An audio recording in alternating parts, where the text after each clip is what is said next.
My name is Arni, and I work for one of the municipalities that are working together in Katla Katla University. Really, Brynja should be talking about it because she is the executive director of the geopark. But I'm going to just talk a little bit about our station. Definitely, I'm going to pick.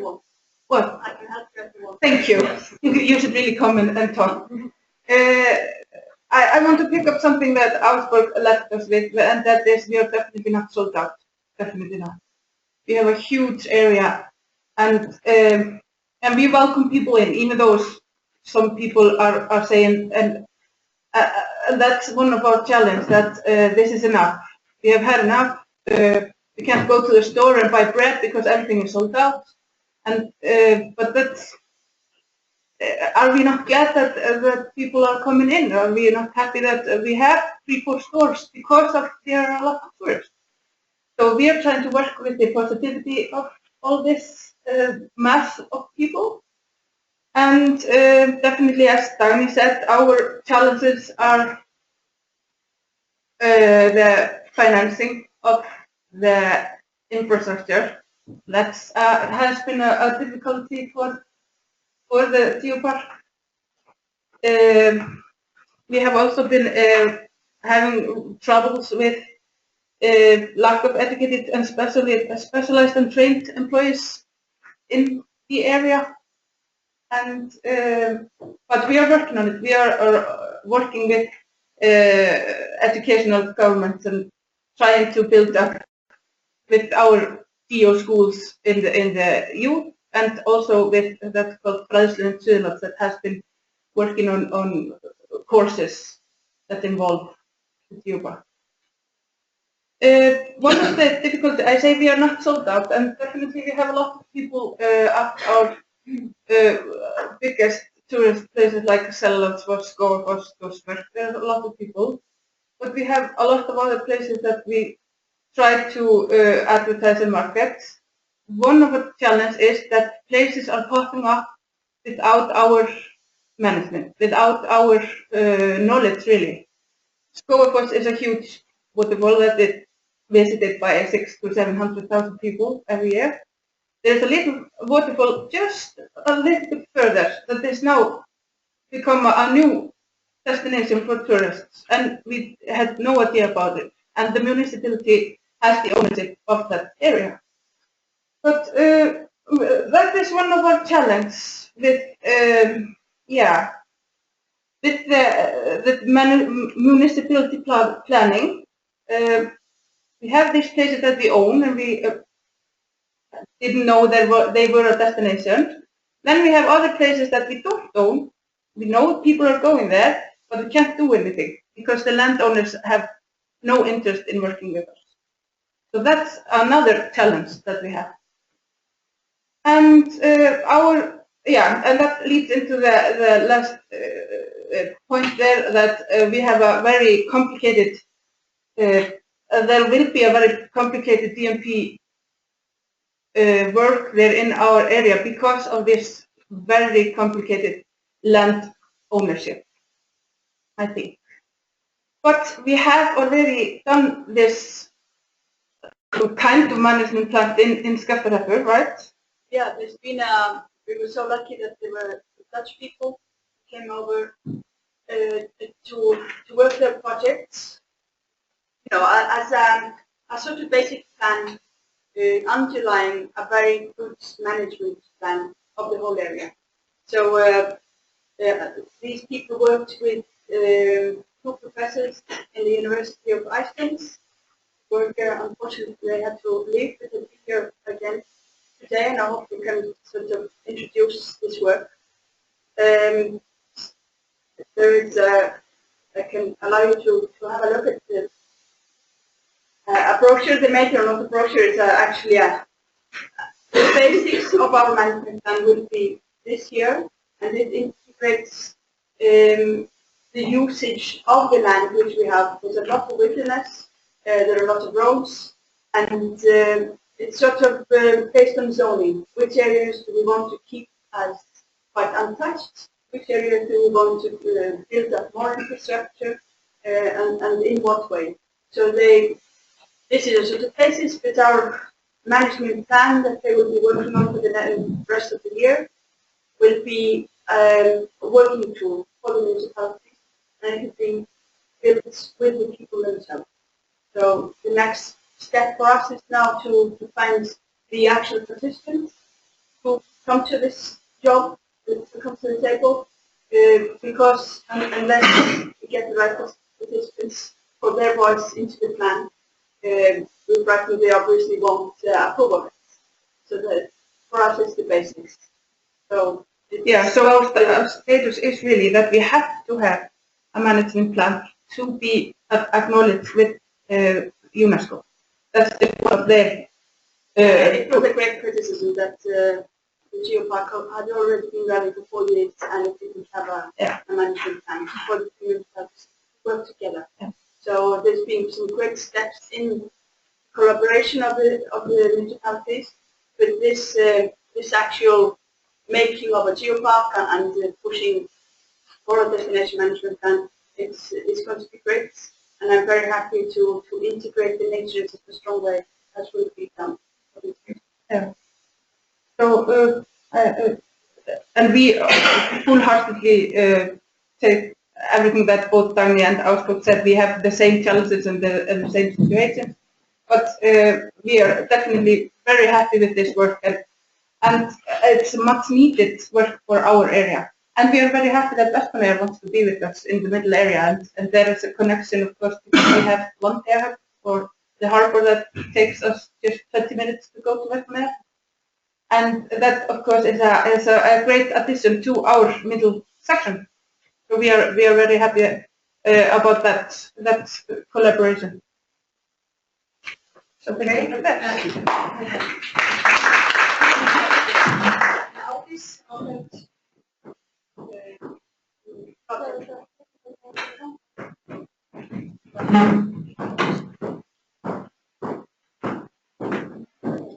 I'm happy to be here with you.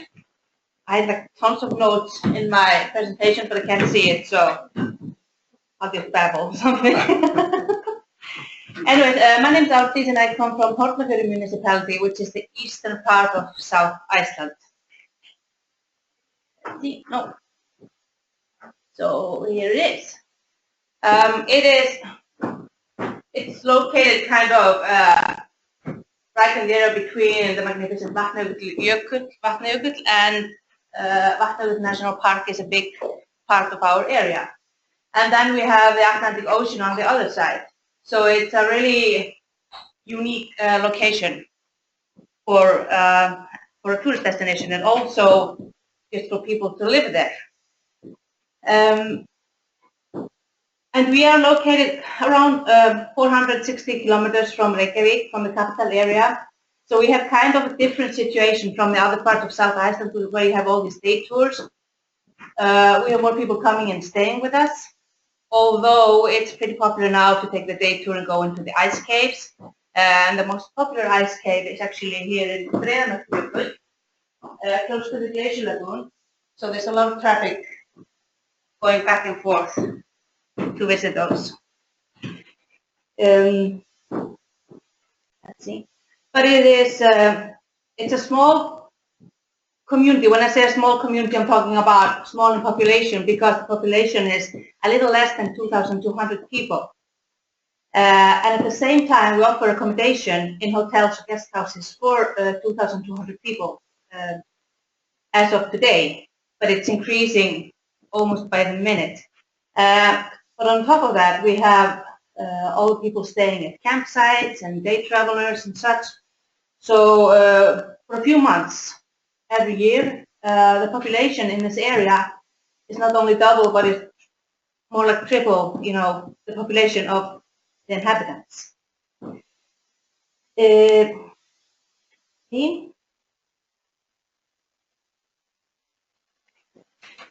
main industries are fishing and agriculture and now of course tourism. And now it's kind of all related. In this one picture, you can see the harbor in Cup. It's the only town in the south, in the east part of South Iceland. All of the other places is rural area. So here in the harbor area, you can see both the fishing boats, which is a huge attraction for the visitors because they love coming and seeing there's a working harbor. And there's also where we catch the lobster. Höfn is known as the lobster capital of Iceland. So we also have restaurants in this area that offer fresh lobster. And then there's one, I'll just show you. And then here, actually in this building, is the slaughterhouse for the sheep. So it's all kind of in this area. I would say this is the heart of our town. But we have a huge challenge to combine everything, to combine the industries and the tourists and building it up as a main center for our area. So it's a challenge, but it's really exciting also because we have a lot of the old houses, you know, that made up the old, the look of the town. So we have the opportunity to reinvent the harbor area for both industries and tourism. And of course the locals, because we really want that.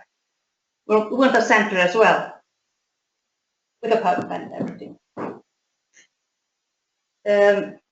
So here are just a few numbers about visitation. This is estimated foreign visitation in Hornafjörður municipality. We have the numbers for 2004 to 2015, and you can just see how dramatic the growth has been, especially since 2012. And if you see that the lighter purple color, that's the winter time, and the darker one is the summertime. So you can see how the seasonality has been decreasing a lot, and it's more turning into like a whole year industry. Yeah, we have tourists all year long. Yes, whole year destination. Think about it. But it's been growing like very rapidly. Yeah, this is what people want to see, right? But how does it affect the community? Guests versus inhabitants. And as I just said earlier, we have as many inhabitants as we have accommodation. So of course it affects the healthcare, housing issues, not only for visitors but also for the staff that are coming. We need a lot of hands to work in the tourism industry. Compared to in the fishing industry, used to be a very big fishing area, we always need less and less hands actually. So we both need housing for the staff and we need housing for the visitors, which can be complex because most of the land in this big area is privately owned. So as I work for the municipality, there's a lot of negotiating going on, you know, with all the private landowners and different stakeholders. So it doesn't happen like this.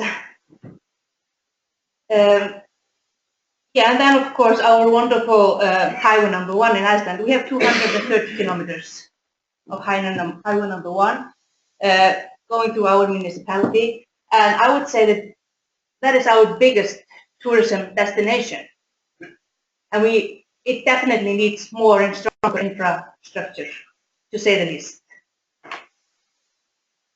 Then how about planning? Local authorities, they signed a new master plan in 2014, which was supposed to be for 2012 till 2013. Well, the master plan is supposed to, you know, be our guiding light into the future, but our future is already in the past. It just happened too fast. So we already had to make 16 changes in the master plan and issue 10 site plans. So our next step is to just take the whole tourism chapter out of the master plan and revise it. So that is going to be our work now for 2017. And to my opinion, it goes directly hand in hand with the DMP work. And so actually my hopes are that the DMP plan will help us also to focus on the right issues and help us involve all the different stakeholders so we get the best plan possible.